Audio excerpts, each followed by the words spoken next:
Lebanon Syria में पिछले कुछ दिनों से लगातार हो रहे सीरियल ब्लास्ट में इजराइल और उसकी खुफिया एजेंसी मोसाद का नाम सुर्खियों में आया है। पूरी दुनिया इस हमले से हैरान है और इस बात का पता लगाने की कोशिश कर रही है कि मोसाद ने आखिर इस खौफनाक साजिश को कैसे अंजाम दिया। अब तक मिली तमाम खबरों के मुताबिक मोसाद ने इस अजब हमले की तैयारी 2 साल पहले ही शुरू कर दी थी। 2 साल पहले मोसाद ने एक फर्जी पेजर कंपनी खोली और इसके बाद वो हिजबुल्लाह के ऑर्डर्स का इंतजार करने लगे। ये साजिश और इसकी कहानी आपको हैरान कर देगी। नमस्कार, मैं हूं विनोद और आप देख रहे हैं मेरा चैनल विन्नो मोटिव। आज की वीडियो में यही जानने की कोशिश करेंगे कि किस तरह से टेक्नोलॉजी में माहिर इजराइल ने लेबनान सीरिया के घरेलू उत्पादों में भी घुसपैठ कर दी है और वहां पर लगातार, निरंतर और कारगर सीरियल ब्लास्ट करवा रहा है। तो बने रहिएगा मेरे साथ इस वीडियो में लास्ट तक। पहले 3000 से ज्यादा पेजर में ब्लास्ट हुआ, 12 मौतें हुई और 3000 से ज्यादा लोग घायल हो गए। फिर वॉकी टॉकी में ताबड़तोड़ धमाके हुए, 20 लोग मारे गए और 450 से ज्यादा लोग घायल हो गए। अब सोलर सिस्टम में भी धमाके होने लगे, जिसकी वजह से अब तक 6 से ज्यादा लोग घायल हो गए। लेबनान में 3 दिनों से चल रहे धमाकों का असर कुछ ऐसा है कि अब लोग पेजर और वॉकी टॉकी तो छोड़िए, मोबाइल फोन के साथ साथ हर तरह के इलेक्ट्रॉनिक और इलेक्ट्रिकल डिवाइसेस तक छूने से भी घबराने लगे हैं। हिजबुल्लाह ने एक बार फिर से अपने लड़ाकों से मोबाइल फोन की बैटरी निकालकर दूर फेंकने की बात कही है, जबकि राजधानी बेरूत के रफीक हरीरी इंटरनेशनल एयरपोर्ट पर पैसेंजर्स के वॉकी टॉकी और पेजर्स लेकर जाने पर पूरी तरह से पाबंदी लगा दी गई है। यानी लेबनान की हालत फिलहाल कुछ ऐसी है कि लोगों को समझ में नहीं आ रहा कि कब कहां कौन सी चीज फट जाए जो मौत और तबाही की वजह बने। लेबनान में मची इस भयानक तबाही का इल्जाम तो खैर पहले से ही इजराइल पर है। यह और बात है कि इजराइल ने अब तक ऑफिशियली इस साजिश में शामिल होने की बात नहीं कही है, लेकिन इन धमाकों को लेकर सूत्रों के हवाले से जो और जैसी जानकारियां सामने आ रही हैं वो दिमाग चकराने लगी हैं। और इन तथ्यों के मुताबिक लेबनान पर हुए इस हमले की साजिश कोई चंद दिनों या महीनों से नहीं, बल्कि करीब 2 साल से या फिर उससे भी पहले चल रही थी। हिजबुल्लाह को खून के आंसू रुलवाने की इस साजिश की तैयारी इजराइल ने तभी शुरू कर दी थी जब ये संगठन मोबाइल फोन को छोड़कर पेजर की तरफ शिफ्ट हो रहा था। असल में इजराइल अक्सर मोबाइल फोन की बदौलत हिजबुल्लाह के लड़ाकों की लोकेशन ट्रैक कर लिया करता था, जिससे हिजबुल्लाह के लड़ाके या तो इंटरसेप्ट कर लिए जाते थे या फिर इजराइल के हमलों में बेमौत मारे जाते थे।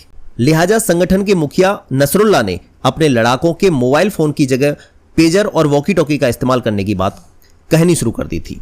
साल 2022 में नसरुल्लाह ने पहली बार सार्वजनिक तौर पर अपने लड़ाकों को पेजर और वॉकी टॉकी के इस्तेमाल करने की सलाह दी थी और बस यही वो वक्त था जब इजराइल ने ऑपरेशन पेजर की बुनियाद रख दी थी। इजराइल ने यूरोपियन मुल्क हंगरी की राजधानी बुडापेस्ट में सिर्फ इसी ऑपरेशन के लिए एकाएक 3 सेल कंपनियां खड़ी कर दी। सेल कंपनी यानी ऊपर से जिनका नाम कुछ और हो और असल में कुछ और इन्हीं कंपनीज में से एक थी BSE कंसल्टिंग KFT, जिसने पेजर बनाने का काम शुरू कर दिया। बुडापेस्ट के एक रियासी इलाके में मौजूद यही वो इमारत है जहां BSE कंसल्टिंग KFT का सारा काम होता है। जाहिर है इस पॉश इलाके में मौजूद किसी कंपनी के ऐसे दफ्तर पर भला कोई कैसे शक करता।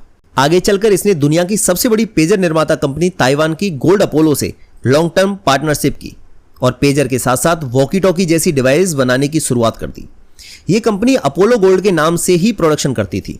कोई इस कंपनी के इरादों पर शक ना करे, इसलिए कंपनी पेजर के नॉर्मल ऑर्डर भी लिया करती थी और उन्हें वक्त पर डिलीवर भी करती थी, लेकिन उसका पूरा फोकस हिजबुल्लाह के ऑर्डर पर ही था और आखिरकार उसे अपोलो गोल्ड के रास्ते पेजर का ऑर्डर मिल ही गया। इसके बाद कंपनी ने हिजबुल्लाह के लिए PETN नाम के विस्फोटक के साथ पेजर का प्रोडक्शन शुरू कर दिया और जल्द ही बल्क में इसकी सप्लाई भी की। यानी अब असली काम पूरा हो चुका था। हिजबुल्लाह के लड़ाके अपने हाथों में इजराइल की ओर से बनाए गए पेजर बम लेकर घूम रहे थे और उन्होंने दूर दूर तक इस बात का अंदेशा नहीं था कि आगे क्या होने वाला है। और फिर आई 17 सितंबर की वो तारीख जब इजराइल ने सीक्रेट कोड के जरिए पहले पेजर में लगी बैटरी को हीटअप किया और फिर बैटरी की गर्मी से PETN में धमाके चालू हो गए। ये और बात है कि अमेरिका की NBC न्यूज को दिए गए एक बयान में BSE की CEO कृष्णा बारसोनी ने अपनी कंपनी को इस धमाकों से अलग कर लिया है। कृष्णा ने कहा, हम टेलीकम्युनिकेशन कंसल्टेंसी हैं, इससे ज्यादा कुछ नहीं। हम बम नहीं बनाते और हम ये भी तय नहीं करते कि हमारे उत्पाद आखिर कहां और किन लोगों के द्वारा इस्तेमाल किए जाएंगे। हम एक काम नहीं करते, हम पेजर भी नहीं बनाते, हम बस ट्रेडिंग करते हैं। आपने हमें गलत समझा है। लेकिन यह तो इस साजिश की पहली दस्तक थी, क्योंकि पेजर के आगे अभी बहुत कुछ फटना था। तो अगले दिन यानी 18 सितंबर को लेबनान में हिजबुल्लाह के लड़ाकों के पास मौजूद वॉकी टॉकी में धमाकों की शुरुआत हो गई और इससे पहले के लड़ाके अपने पास मौजूद वॉकी टॉकी दूर फेंकते। देखते ही देखते वॉकी टॉकी फटने लगे और हिजबुल्लाह के कम से कम 20 लड़ाके मारे गए और सैकड़ों लहूलुहान होकर अस्पताल पहुंच गए। जिन वॉकी टॉकी में धमाके हुए उन्हें जापान की आईकॉम कंपनी का बताया गया, जिन्हें कुछ महीने पहले ही हिजबुल्लाह ने अपने लड़ाकों के लिए खरीदा था। ऐसे में धमाके बाद सबसे पहले शक की सुई आईकॉम की तरफ ही गई। लेकिन कहानी में असली ट्विस्ट तब आया जब अगले दिन आईकॉम ने यह कहकर सबको उलझा दिया कि वो तो इस मॉडल के वॉकी टॉकी का प्रोडक्शन कब की बंद कर चुकी है। ऐसे में जिन वॉकी टॉकी में धमाके हो रहे हैं उनसे उसका कोई लेना देना नहीं है।